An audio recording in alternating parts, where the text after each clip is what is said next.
It is not looking good for this. I got holes everywhere. The inside's coming apart. I just had to retie one of those ties. I'm out of breath.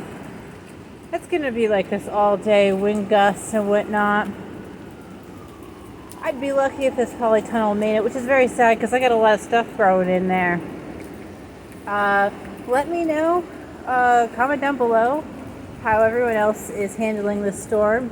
I'm in zone 6B, which really is central North Rhode Island. I'm just outside of Providence, but a little bit more north. My God, I'm out of breath. It's wild. It's wild. Hope the covering for my blueberries finally came off. Probably gonna have to go grab that soon. But you know, I don't know because these aren't cemented to the ground or anything like that. You know, really should have gotten those sandbags. My dude was right. So fingers crossed that this all works out. Because I don't think I'll be doing this again next year. I think this is going to solely be a spring through fall thing, and then I will take the cover off so the wind can just whoosh right through, and maybe I'll do cold frames instead. And surprisingly, there's some birds out. There's some birds out over there. Oh, look, look. There's a bird feeder. Aw. I mean, the bird food is wet. Sorry, guys. And that's the last bit of it. I was kind of hoping everybody would eat their food before the storm came, but I'm sure they're just grateful. Here's in real time. I don't know, it's probably like 8 o'clock by now. Yeah, just about. What can you do? You know, you just can't, you just gotta ride it out. But my basement's not flooding, so that's good. Just, you know, that. Oh, here we go. Ready? Ready? Wait for it. Oh, gosh. I cringe every time I see this, but hopefully this side now has a cinder block. Everything has a cinder block holding it down, so I'm hoping it at least holds this down. And it's probably going to have to be tomorrow because this is not going to stop until tomorrow.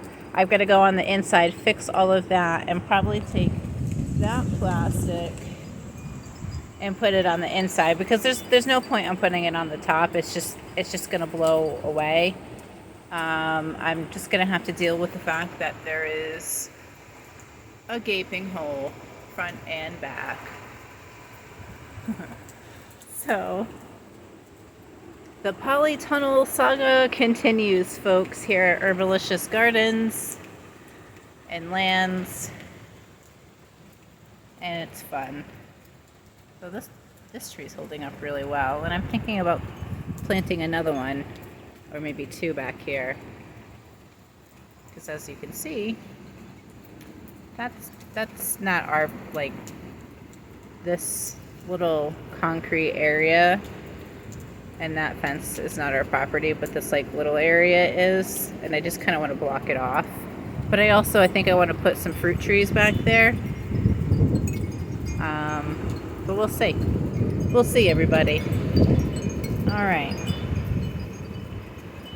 Oh, I think this is the last of the harsh yellow-red area of the storm. So, subscribe, like, share, whatever. Thank you for watching and following me. It's been a little slow, I'm sorry, but there's, as you can see, there's not a whole lot going on. Everything that's growing in there is kind of slow. The condensation that's in there is dripping down, and you know, like when things grow up, they're very delicate, like the carrots and any greens. So, oh my goodness. So we'll see.